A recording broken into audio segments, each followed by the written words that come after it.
We hope it's a beautiful day wherever you're at across Northeast Arkansas. Live look at Mammoth Spring right now, Spring River, where it's a gorgeous afternoon despite all of the road work that's taking place up there in Sharp County. Wherever you're at across NEA, we hope you'll check in and let us know in chat, as we are thankful to see it is Friday. And with Friday comes one final edition of the news this week, as we are getting set to head out the door this weekend. But first, well, we thought we would come at you just a tad bit early today and bring the news to you live here. So it's just a little bit before 2:40 right now. It's actually 2:40 on the nose. And let's get started with NEA Report. It's time to do the news.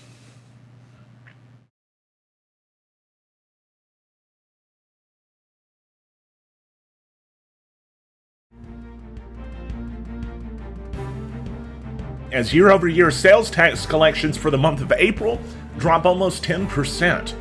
The voter ID law struck down. We'll give you a full update on what will affect all of us across NEA who vote.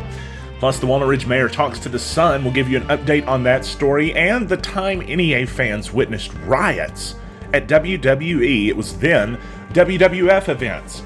This one took me a little while last night to do some research on, but there's actually even a photo of tear gas being deployed by the wrestling ring. I'm going to show you that, tell you how that this happened both at the Pyramid and the Barton Coliseum in Little Rock.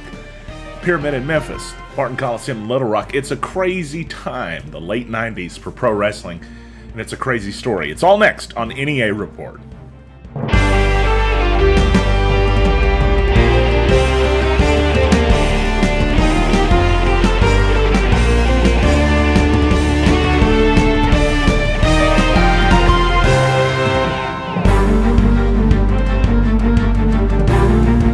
The shooting we reported Wednesday night on NEA Report as we went live from the scene is now a murder investigation.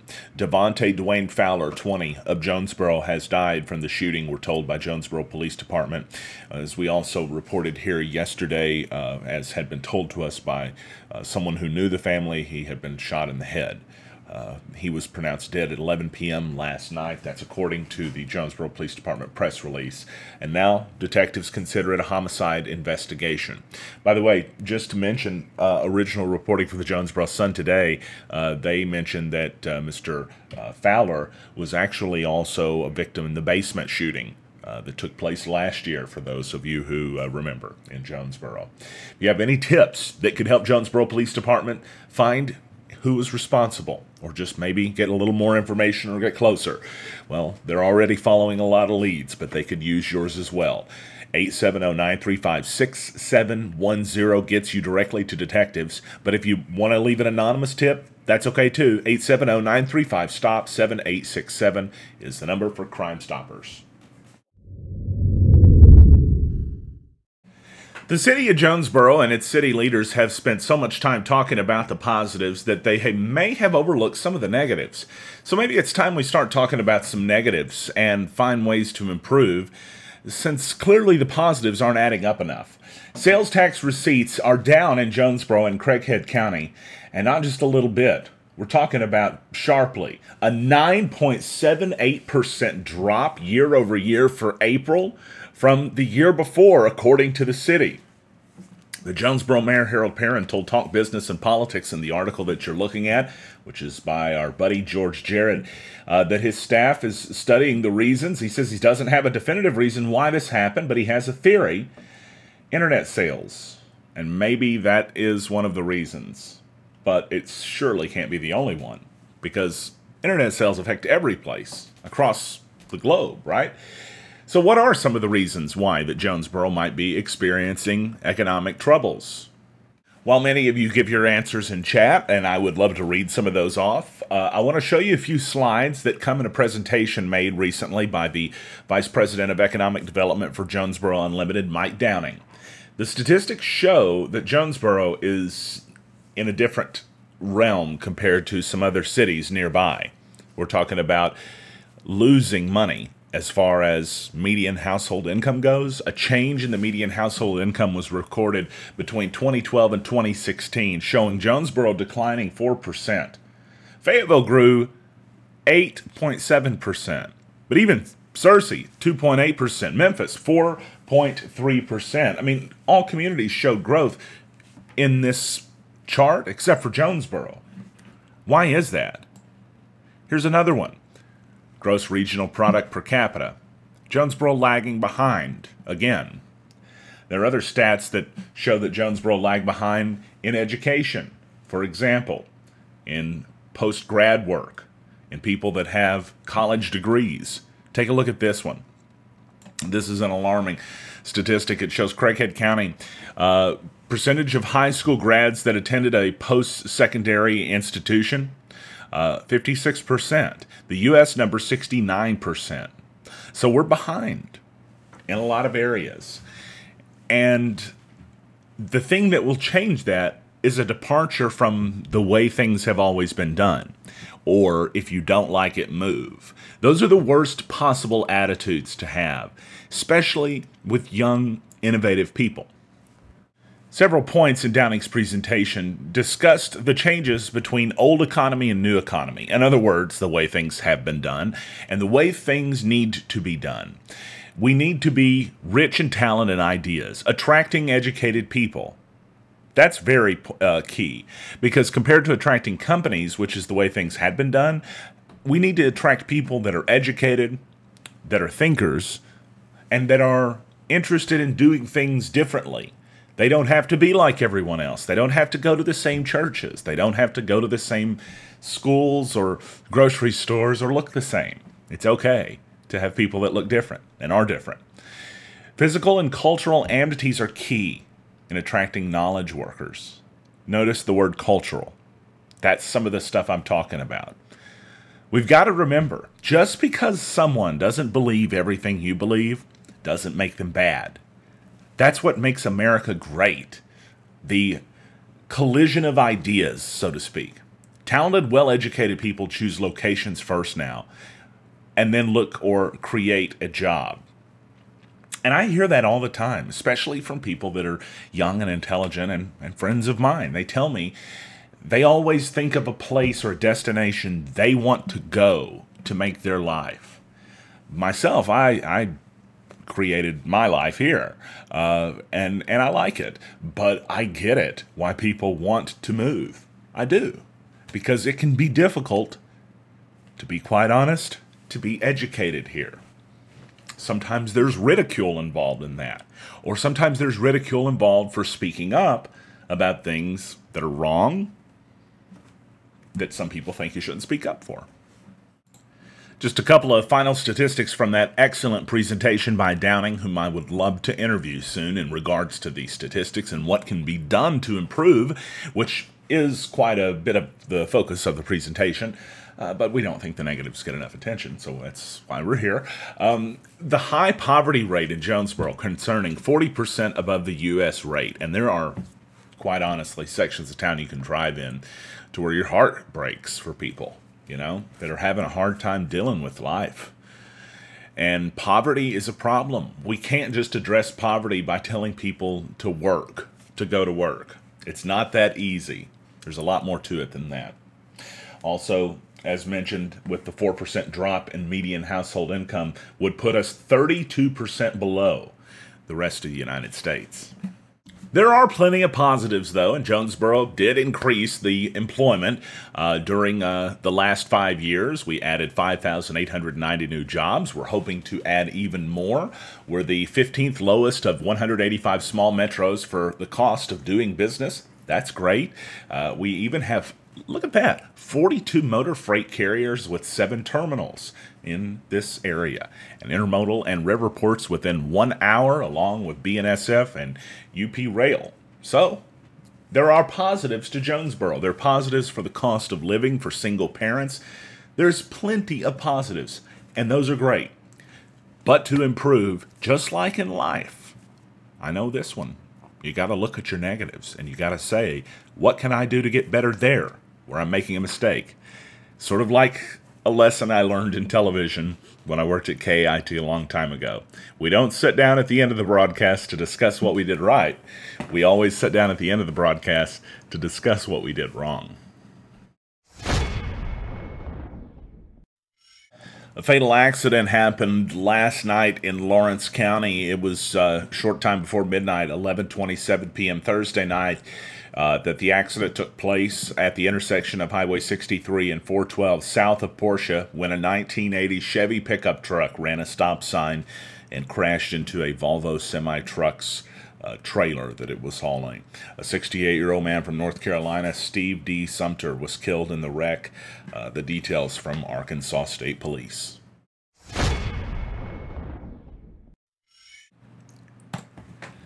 Well, the city of Walnut Ridge is asking for more time to respond to the lawsuit filed against them by railroad worker Adam Finley. You know, the case we've only been covering here for the last couple of weeks. The one where Officer Matthew Mercado, who no longer works with the Walnut Ridge Police Department, is being accused in civil court by attorney Mark Reese of doing what we pretty much all saw him do on the camera, which was take the entire situation, escalate it to be violent, while the railroad worker pleaded with him to understand he was just trying to do his job. The city is now being represented by M. Keith Wren of Wren Law Firm in Little Rock. That's in addition to the Arkansas Municipal League. They've asked for at least 2 more weeks to respond to the lawsuit alleging the abuse. And attorney Mark Reese, which he represents the railroad worker, did not object.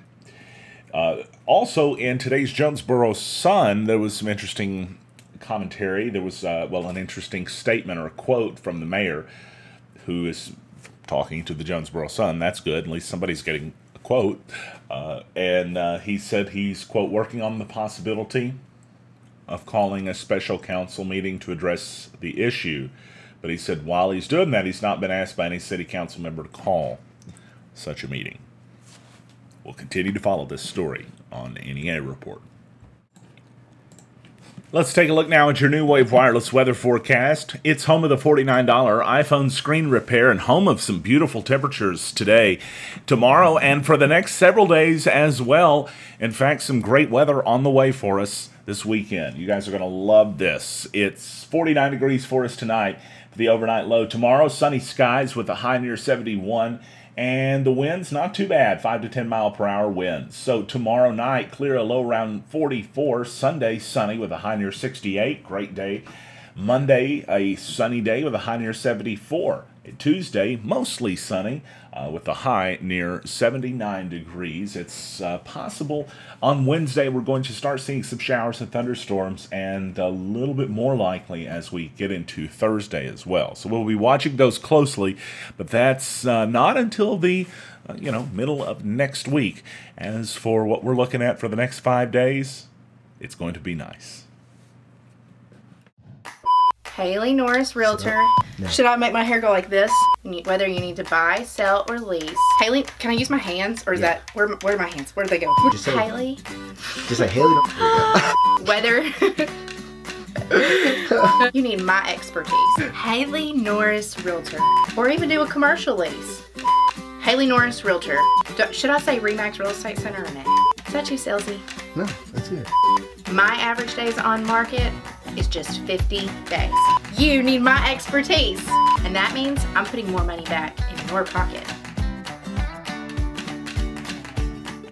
Brothers Flooring on Highway 67 South in Pocahontas has all your flooring covered. Stop by our showroom Monday through Friday 8 to 5 and see all we have. Carpet with pad and install starting at $16.50 a square yard. Laminate with pad installed starting at just $3.25 a square foot. Every name brand of engineered and solid hardwood from $5 a square foot and up. Waterproof vinyl planks, wood look and tile look, attached cork pack starting at $3.49 a square foot installed. Ceramic and porcelain tile of all sizes and all colors. We build custom tiled showers from the floor up shelves and benches, tub surrounds, kitchen backsplashes like no other. Brothers Flooring, Highway 67 North in Pocahontas. Call today, 870-892-2525. What a great day it is in Craighead County. You know, we got a very important election coming up, May 22nd. You'll get to choose your new judge. I hope and pray that you look at the issues at hand. This is a very, very important election. This will be the first 4-year term for your county judge. We're facing many, many issues, from school safety to road safety to drainage. We have plans in place. I'm coming in with a strong team of people with boots on the ground. We're going to make this a better Craighead County. We're going to be open and transparent. This is your office. It's always going to be an open door policy. And you know, I'm happy to announce I've got a team of volunteers. It's going to be called the Craighead County Green Team. We're going to clean up the ditches and roadways in Craighead County. With the resources that we have on hand, you're not going to see illegal dump sites and things like that. We're going to be proactive. We're going to make this a better Craighead County. My name is Jeff Presley, and I approve this message.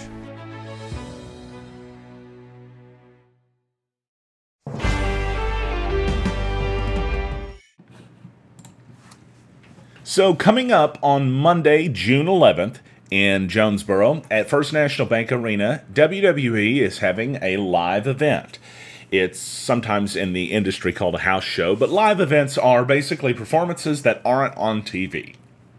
You get to see some of your favorite superstars.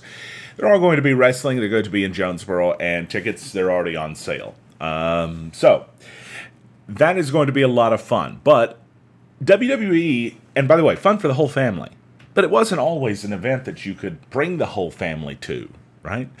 In the 90s, you probably didn't want to take some kids to WWE events. It was a little bit of a different time, especially in the late 90s. The early 90s, not so much. And you wouldn't have a choice to come to an event in Jonesboro either, always. So that's kind of a new luxury that a lot of us still really appreciate, because we remember, if you lived in Jonesboro, or in one guy's case, Pocahontas, and you wanted to go to a WWE event back in the 90s, the late 90s, you were going to Little Rock or Memphis. Even to WCW, you could go over there and see that.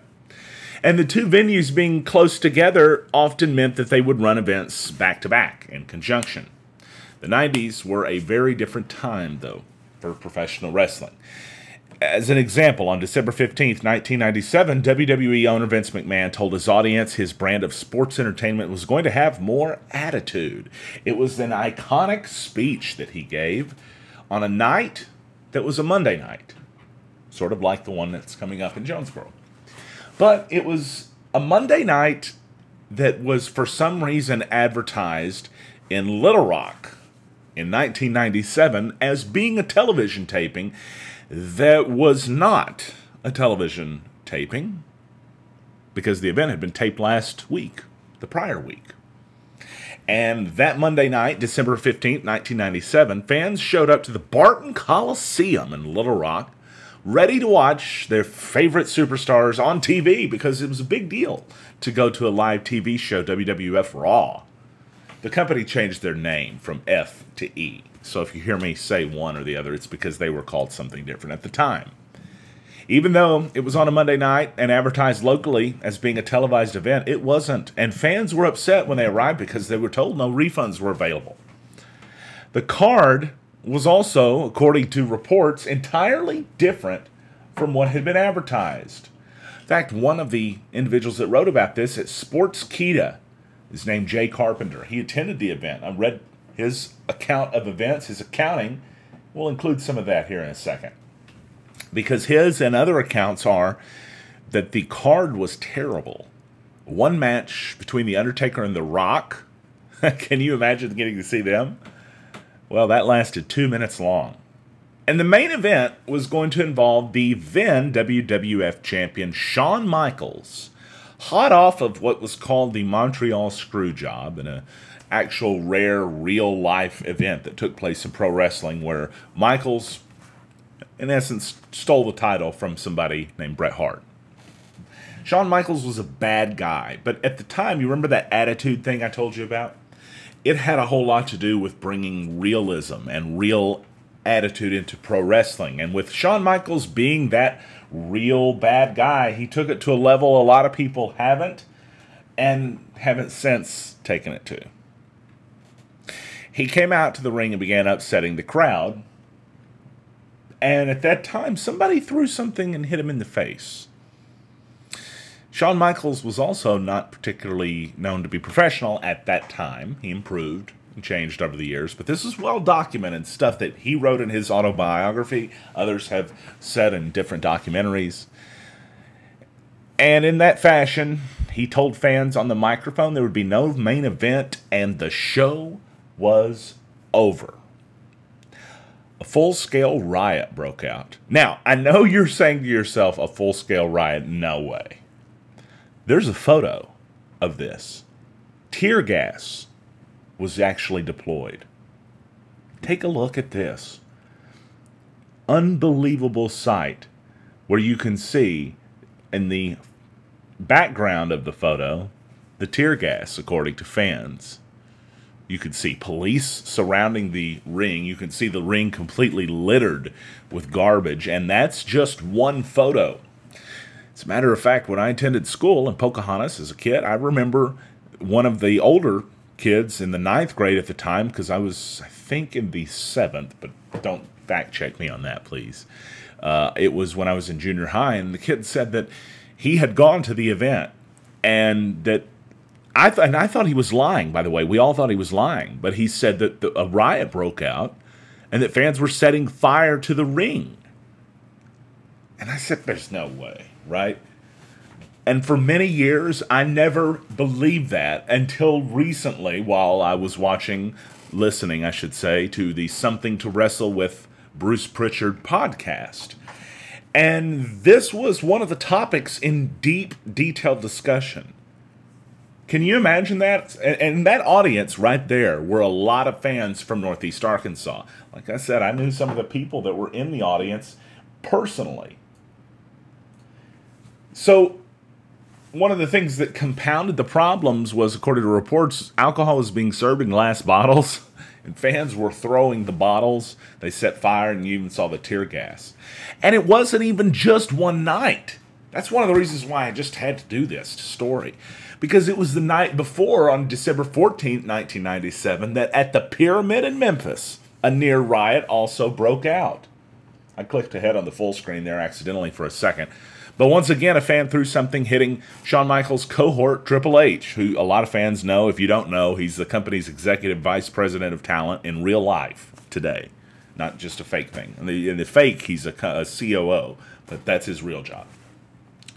Michaels, again, ended the show on the microphone, causing many fans to become unruly. It didn't quite break down as bad as it did in Little Rock, but it got bad.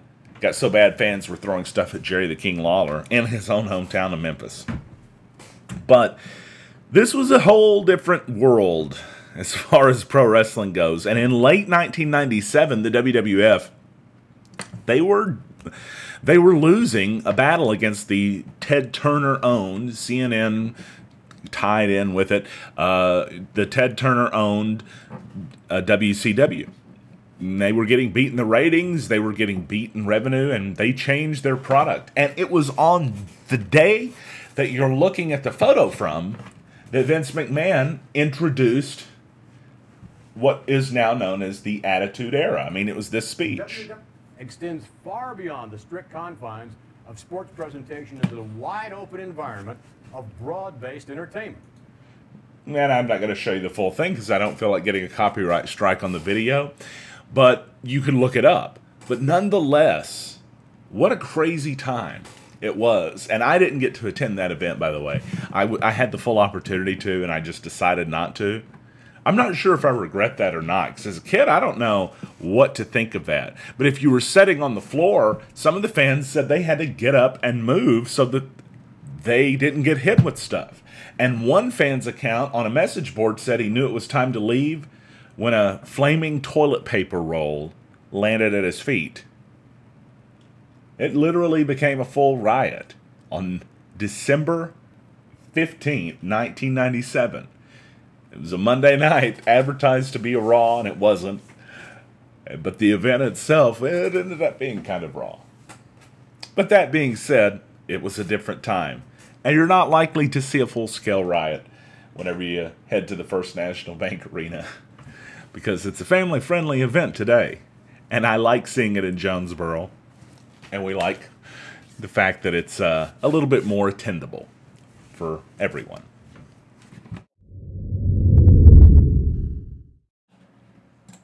Senator John Boozman is encouraging Arkansans to participate in the Drug Take Back Day. That's taking place tomorrow across the state of Arkansas. Lots of law enforcement agencies will be taking expired, unused, and unnecessary medications as part of the Arkansas Take Back Day. He has also called on the Department of Justice to release critical funds to help local law enforcement agencies fight the opioid epidemic. Senator Boozman spoke on the Senate floor earlier this week about it. Here's what some of the comments included, including what he was talking about in relation to Arkansas's challenges. Policymakers across our state have been struggling to help confront Arkansas's heroin and opioid epidemic. The natural state has been hit particularly hard by the national crisis. Retail data collected from pharmacies shows that Arkansas has one of the highest per capita opioid consumption rates in the nation. CDC data shows we have the second highest prescribing rate in the country, enough for each Arkansan to have more than one opioid prescription in his or her name. Law enforcement agencies across northeast Arkansas participating in that, and in Cleburne County included. In Jonesboro, for instance, if you want to drop off your prescriptions, you actually don't have to wait till Saturday. You can do it any time, but Saturday's a great time to get started. They have a prescription drug drop-off box located at Jonesboro Police Department, actually outside of the police department. You don't even have to go in. It's kind of set up like a mailbox, so you can just pull up to the police department and drop the stuff off. In Cleburne County, the Prescription Drug Take Back Day can be participated in at 914 South 9th Street in Heber Springs. And there are quite a few other places across northeast Arkansas to participate in. If you'd like to find a drop box near you, just head to artakeback.org. That is this website right here. It's got a countdown on it, actually, at the moment to let you mark your calendars and get ready.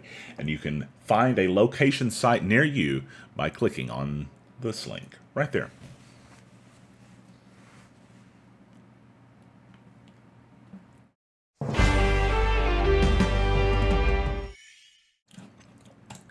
The new Arkansas voter ID law is not going to be the law because it's unconstitutional. That's according to a Pulaski County Circuit Court judge who ruled late yesterday that the law that made changes to the state's voter rules has to be in basically conjunction with the Amendment 51 of 1964. That's the one that abolished the Arkansas poll tax that was previously found in Article 3, Section 1 of the Arkansas Constitution. Poll taxes, making people pay a tax for voting, that is unconstitutional in and of itself, but it was in the Arkansas Constitution once upon a time. Crazy to think about that. In her order, the judge from Pulaski County, Gray, said that the law did not, it added requirements, she said, to vote. It added additional requirements that were not laid out in the Arkansas Constitution, and she said any requirement to vote has to be in the Arkansas Constitution, meaning that even if it means paying a couple of bucks for an ID, adding that requirement would not go with what the law says.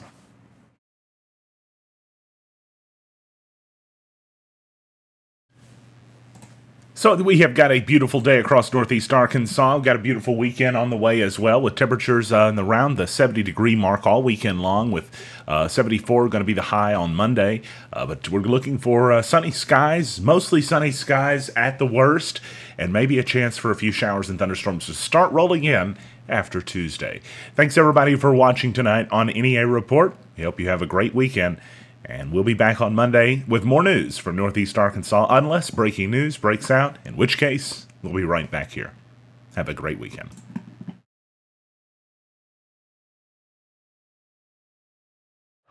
Accidents happen. So what happens if you bring your car or truck to Stadium Auto Body? It's in the hands of a manufacturer-certified expert who'll treat it with respect.